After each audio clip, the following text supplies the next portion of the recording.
muri zino stories yivugira ati rwose yewe ntakubeshye video yanjye yarebwe na miliyoni 12 views, ariko usibye no kurebwa na miliyoni 12 ahangaha yakuyemo n'ibihumbi 10 by'amayero. Amayero ku bantu bazi agaciro k'amafaranga y'ibihugu, iyero riri hejuru y'amadolari. Rimwe na rimwe bavuga ko video ze ziba zirimo ibintu by'amashitani, aho ujya kubona ukabona ibintu bimeze nk'ihene, ukabona ibintu bimeze nk'inzoka, ukabona ibintu bimeze nk'ibinyoni, ukabona ibintu bimeze nk'imisarabanya, ukabona ibintu byinshi by'itagaragasi agenda akoresha muri video, ariko ibyo byose akabigerekaho no kwitwarira moto.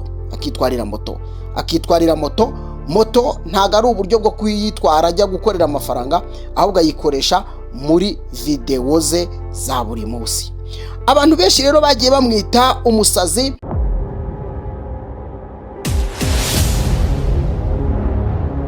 Nongere mbahe ikaze abadukunda n'abadukurikira aho muri hirya no hino mu bice bitandukanye by'u Rwanda, mu ntara zose zigize igihugu cyacu, abari mu mahanga ku migabane yose itandukanye, abumva ururimi rw'ikinyarwanda dukoresha, mwese tubahe ikaze kandi tugusabe gukora subscribe kugira ngo zino nkuru zose n'ibiganiro dutegura bijye bikugeraho mu bambere. Imana iguhe umugisha. Twababwiye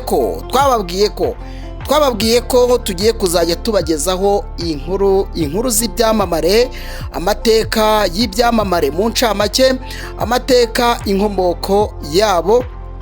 Murababona mukabakunda, murababona mukabanga, murababona mukabareba gusa nimugire icyo muvuga, murababona mukabona ibyo bakora, mukabura ayo mucira, mukabura nayo mumira. Ni umusore umwe umaze kumenyerwa hano mu Rwanda kuri video ze ziteye ubwoba. Ninkubwira ngo video ze ziteye ubwoba ubyumve gutyo, video ze ziteye ubwoba.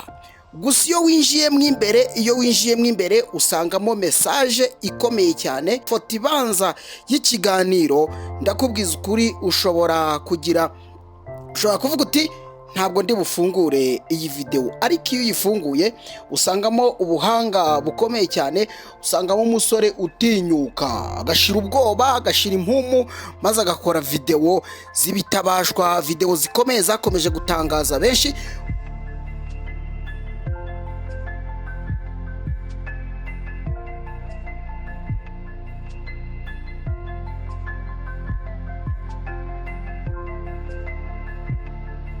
Ikiganiro kidasanzwe cy'umwe mu bastari hano mu Rwanda, cyangwa se abafite YouTube channel zikomeye hano mu Rwanda, ariko ninkubwira ngo ni YouTube iteye ubwoba, banza ubyumve. Kora subscribe ngaruke ngusesengurira uyu mutipe byinshi yagiye avuga, byinshi yivugira mu kanwa ke, ariko ndabizi ko rimwe na rimwe iyo umuntu avuga amateka ye nibwo buryo bwe kuko abagomba nyine kwirekura uko abishaka. Nkundira ukore subscribe, jewe ndagaruka mu kanya gusesengurire ntasobanya, ndaza kukubwira ngo uwo mutipe ninde, YouTube channel ye niyihe, utuntu n'utundi byose ndakuvira imuzi, maze nkugerere imuzingo. Kandi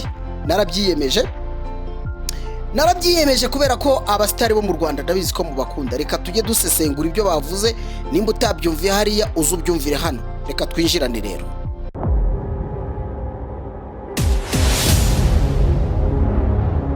Ni umusore wo mu karere ka Karongi, akitwa Jacques. Amaze kuba icyamamare by'umwihariko kuri YouTube channel. Yivugira neza ko YouTube channel ye amafaranga yivugira kugeza uyu munsi ni ibihumbi 10 by'iyero byinjiye ku rubuga rwe kuri video imwe yonyine.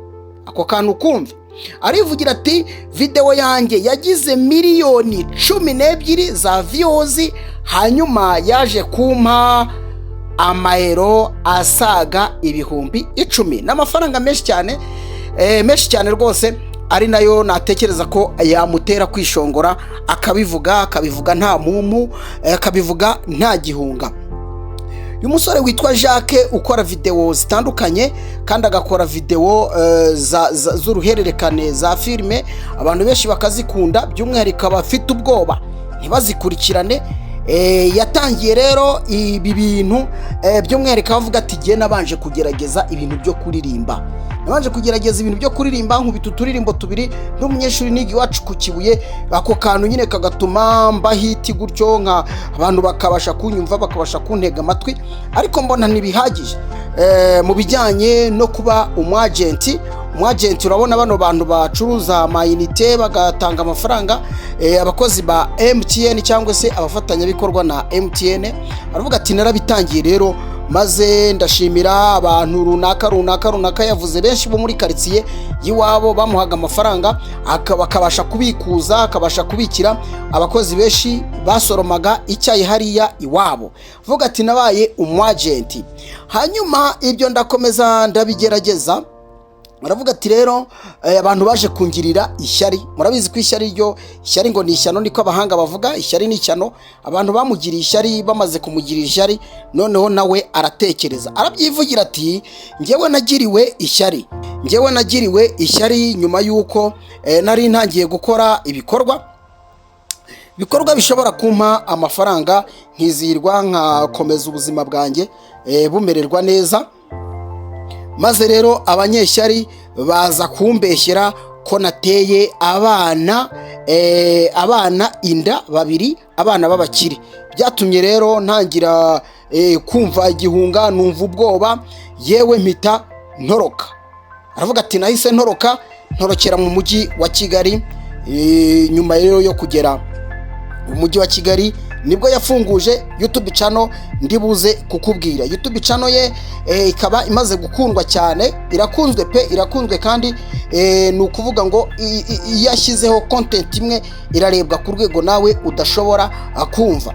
Rimwe na rimwe bavuga ko video ze ziba zirimo ibintu by'amashitani, aho ujya kubona ukabona ibintu bimeze nk'ihene, ukabona ibintu bimeze nk'inzoka, ukabona ibintu bimeze nk'ibinyoni, ukabona ibintu bimeze nk'imisarabanya, ukabona ibintu byinshi by'ibitagaragasi agenda akoresha muri video, ariko ibyo byose akabigerekaho no kwitwarira moto. Moto ntago ari uburyo bwo kwitwara ajya gukorera amafaranga, ahubwo ayikoresha muri video ze za buri munsi. Abantu benshi rero bagiye bamwita umusazi, abantu benshi bamwita umuntu ukorera imyuka mibi, agakorera satani n'abadayimoni be n'abagaragu be n'abamarayika be, agakorera n'ingabo ze, mbese bakamutuka, ariko akavuga ati yewe n'ubundi nahanganye n'ishyari, nabibabwiye nkomeje guhangana n'ishyari, umuntu wese unyanga ariko nkabona amafaranga, ibyo ntacyo bimbwiye. Aravuga ati iyaba wambonaga kuri Beka, yavuze banki yitwa Beka, ati iyaba wambonaga kuri Beka ku itariki ya 22 amafaranga ndi kuyashyira muri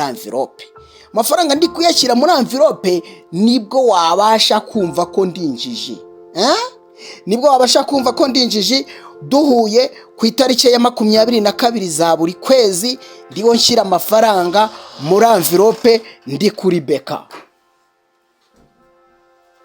Yes, ni umusore uvuga ushize amanga mu kajwi katari kanini cyane, ku nyinya ntoya cyane, noneho akagerekaho na dread ni imisatsi bazirika rwose, ukabona bano bahungu bazirika utuntu tw'udusatsi, nawe yayikubise. Aravuga ati mu by'ukuri jewe ibi ngibi abantu benshi n'ubundi babona ko nigumuye mu muryango wacu, cyane ko iwacu ari abadivantiste b'umunsi wa 7. Ati iwacu n'abadivantiste b'umunsi wa 7, abantu benshi babona ko nabigumuyeho, kuko mu by'ukuri nyine shyiraho zino dread. Aravuga ati rero nakomeje kwirwanaho mu buryo bwose bushoboka, subira inyuma gato akiri iwabo, akanerura rwose, akavuga ati data nta kintu yajyagamo. Ati kandi data yaguraga isambu mu mezi 2, bivuze ngo ise ni umuntu wari ufite ifaranga, ariko ibu yabubatse ibanze niryo ryakomeje ifuruka, usibye ko ntavuga ko se yamwanze, wenda bara nawe yarabaga afite indi mipango, avuga ati umuhungu wanjye wenda nzamuha gutya na gutya, birangira umutipe nawe yigumuye ariko agenda kubera rya shyari, agenda acitse ribu, aragenda agera hehe, agera mu mujyi wa Kigali, atangira kontenti z'ubumara, kontenti zikomeye cyane. Yaravuze ati rero ngitangira bino bintu mu by'ukuri abantu benshi batangiye kunyega, abantu benshi batangira kumfata nk'umuntu w'umusazi, umuntu udafite indangagaciro z'umuco, umuntu mbese ukora ibintu by'amagini gusa, by'amagini. Ati noneho rero ibyo ngibyo ntabwo jyewe byanciye intege, kuko barantuka nkababara, mbese ariko nkongera nkikaruma nkabyihorera.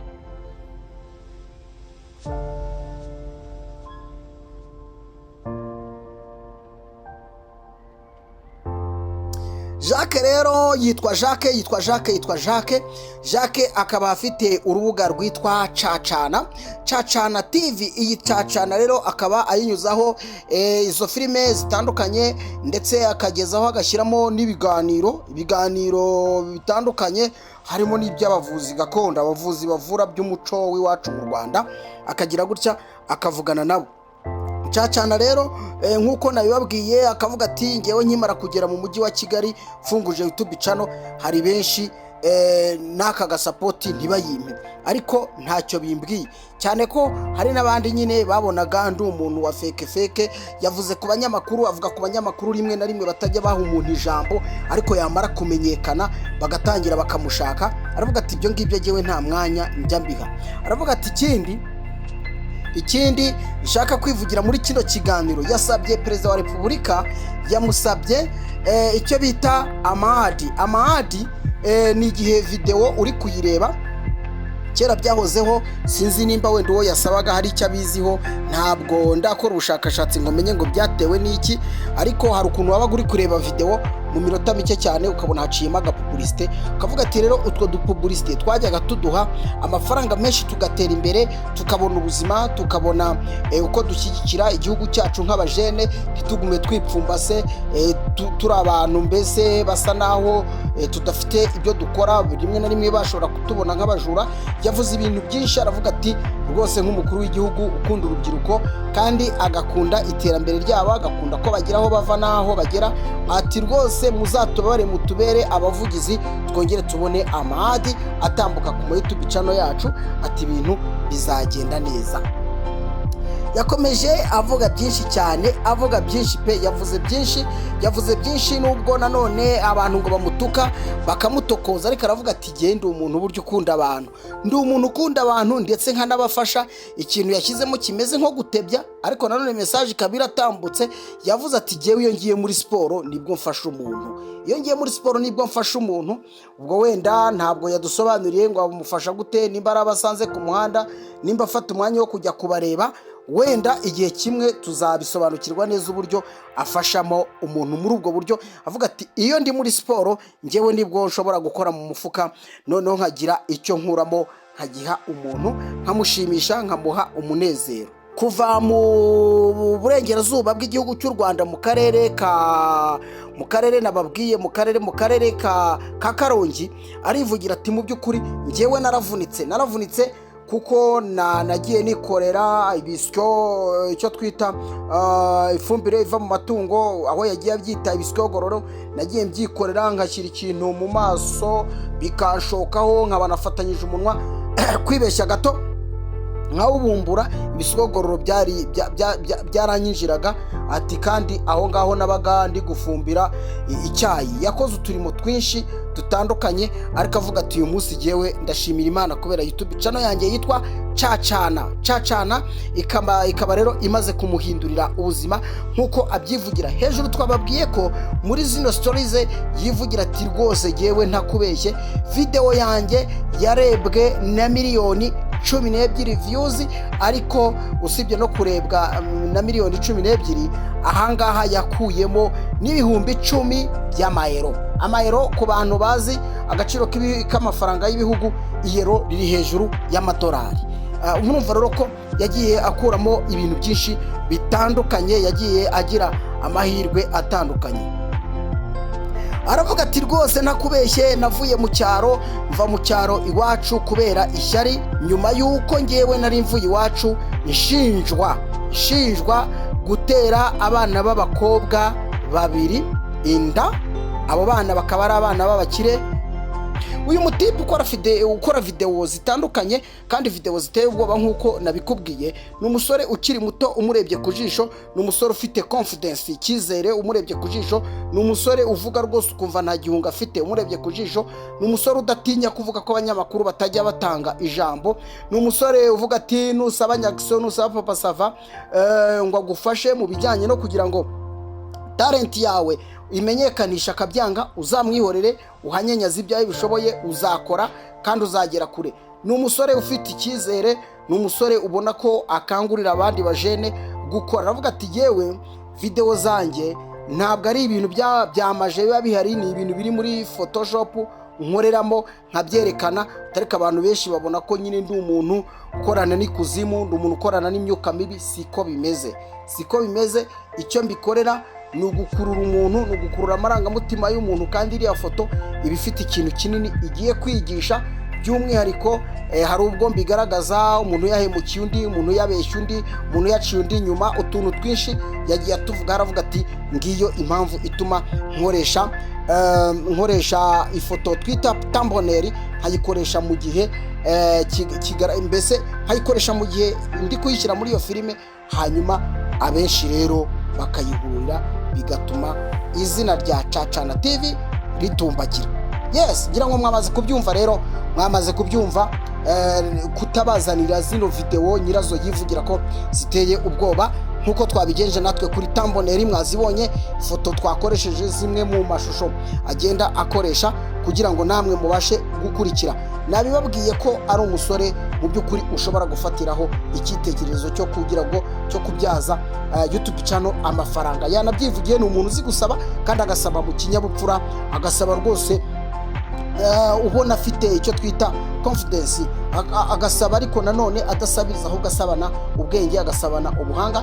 Kandi ni mu gihe igihugu cyacu gishyize urubyiruko imbere ku isonga, bakababwira bati rero imbuga nkoranyambaga nimuzibyaza umusaruro. Rimwe na rimwe abashaka kuzinjirira bazikoresha mu buryo bunyuranije n'ibyo bagakwiye kuzikoresha, nimuze mu banyomoze.